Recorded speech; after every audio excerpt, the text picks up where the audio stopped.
আজকে আমাদের শোকের দিন। আমাদের ভাই হোক বোন হোক যাদের আমরা হারিয়েছি আমাদের সন্তান তুল্য, তা আমাদের আজকে শোকের দিন। আমাদের ভারতবর্ষের একটা সন্তান চলে যাওয়া মানে আমাদের বুক খালি হয়ে যাওয়া। তা দিদি আপনার কাছে কেমন লাগলো? আমরা কি আজকে খুব ভালো আছি? না, ভালো নেই। এর একটা প্রতিবাদ চাই। আমি বলবো দেশবাসী সমস্ত নাগরিক জেগে উঠুক, তাদের কণ্ঠে হয়ে উঠুক। আমাদের একটা ভারতীয়র জন্য এইভাবে সন্ত্রাস এইভাবে চলতে পারে না। ঠিক। আর আমরা প্রত্যেকটা ক্ষেত্রে আমাদের হিন্দু মুসলিম ভাগ করলে চলবে না। আমরা ভারতীয়, এটাই আমাদের এটাই আমরা ভারতবাসী। এর উপরে আমাদের কোনো কিছু নাই। আমরা গর্ব করে বিদেশের মাটিতে গিয়ে দাঁড়াই এবং বলি আমরা ভারতীয়।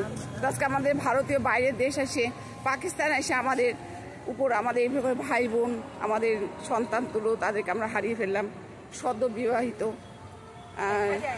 দেখা যায় না। তা আমাদের মধ্যে এনজিওর মধ্যে আমাদের স্বেচ্ছাসেবী সংগঠন থেকে আমরা এসেছি। তা আমরা এইভাবে বিদায়ী আত্মার শান্তি কামনার্থে আমরা ছোট্ট করে একটু মানে তাদের জন্য শান্তি কামনা করলাম। তারা যেখানে থাকুন ভালো থাকুন। তা আমাদের মধ্যে পরিচিত সোমা, তোমার এই দিনটা আজকে কি খুব কষ্ট দিল? কষ্ট হবে না? এতগুলো ছেলে মেয়ে নিজেদের ফ্যামিলির লোককে হারানোর পরে কষ্ট হবে না? কষ্ট। জোয়ান ছেলে, তাদের সঙ্গে আবার তাদের যে সদ্য বিবাহিত যে মানে ইসেরা গেছে, তাদের যে কি অবস্থা, পরিবারের শোক নেমে বলে বোঝানো যাবে। আমাদের মধ্যে লক্ষ্মীটি, তোমার কি আজকের দিনটা কেমন লাগলো? আজকে কি খারাপ? যতই হোক আমরা মা তো আমরা সন্তান হারাইতে চাই না।